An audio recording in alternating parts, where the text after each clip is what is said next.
El Sultanato de Zanzíbar, en la costa oriental africana, fue un estado que existió entre 1856 y 1964.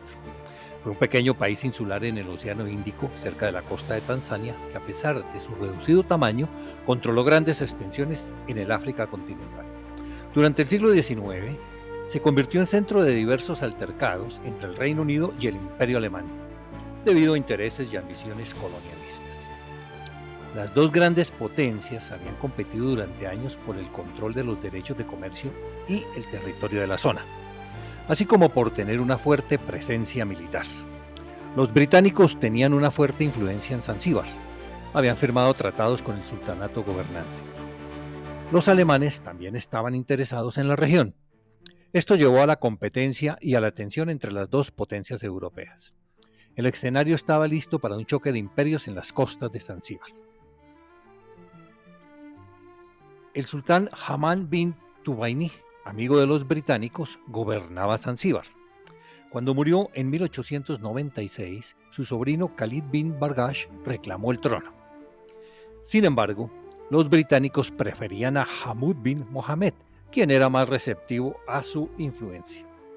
Lo veían como un socio más confiable para expandir sus ambiciones territoriales. Sin embargo, Marshad actuó rápidamente y se tomó el poder respaldado por algunas figuras influyentes dentro del sultanato. Los británicos no estaban contentos con la ascensión de Khalid al poder. Lo veían como una amenaza para sus intereses en la región. Khalid estaba decidido a afirmar su independencia y resistir el dominio británico. Este desafío preparó el escenario para una confrontación dramática. En respuesta, él movilizó su guardia y la montó barricadas alrededor de su palacio. Los británicos, liderados por su cónsul en Zanzíbar, Basil Cave, exigieron que Khalid renunciara a su derecho al trono. Emitieron un ultimátum diciéndole que debía rendirse o afrontar las consecuencias. 2 días después, el 27 de agosto, al expirar el plazo, los británicos se habían desplegado una flota compuesta por varios buques y una compañía de 150 infantes de marina, además de 900 zanzibaríes pro-británicos. El contingente de la Marina Real Británica estaba al mando del contraalmirante Harry Rawson, y del otro bando, cerca de 2.800 zanzibaríes defendían el palacio. Ellos poseían varias piezas de artillería y ametralladoras que fueron colocadas a la vista de los navíos británicos. A las 8 de la mañana de ese día, el almirante envió un mensajero a palacio instando a Khalid ibn Bargash a que depusiera las armas y se entregara. El sultán le contestó: no tenemos ninguna intención de retirar nuestra bandera y no creemos que abran fuego sobre nosotros. Entonces el británico reafirmó el ultimátum respondiendo: no queremos abrir fuego, pero a no ser que haga lo que se le ha indicado, lo haremos. A las 8:55, tras no haber recibido respuesta de Palacio, el almirante Rawson hizo la señal de prepararse para la acción.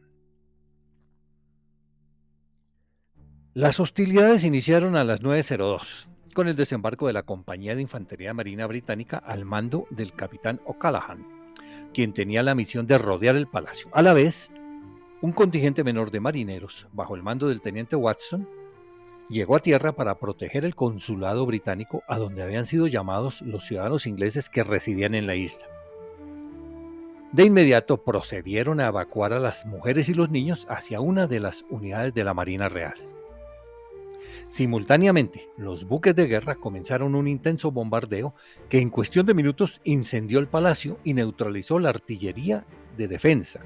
Casi al mismo tiempo se llevó a cabo una pequeña acción naval que irritó a los británicos, puesto que los zanzibaríes los atacaron desde un barco que les había sido donado por el propio gobierno de Londres, y utilizaron además varias armas, entre ellas una ametralladora Gatling que había sido un regalo de la reina Victoria para el sultán de Zanzíbar. Los británicos lograron en su contraataque hundir la nave atacante y 3 embarcaciones más, y luego los tripulantes vencidos fueron rescatados por los marineros británicos. En tierra, los infantes de marina entablaron combate contra los defensores del palacio y los sometieron rápidamente, ingresando posteriormente al recinto y haciendo que la bandera del palacio fuese retirada. A las 9:40 terminó toda la acción con la victoria británica. Los zanzibaríes perdieron 500 hombres, mientras que por el parte de Inglaterra solo hubo un marinero herido.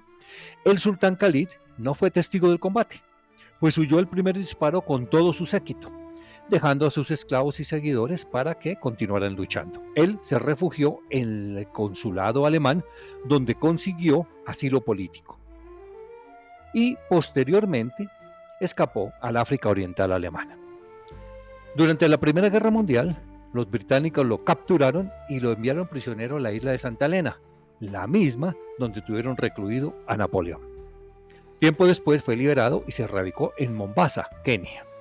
La guerra anglo-zanzibariana es considerada la más corta de la historia, pues su duración fue de apenas 38 minutos. Para HistoriaTube es un privilegio que hayas visto este video.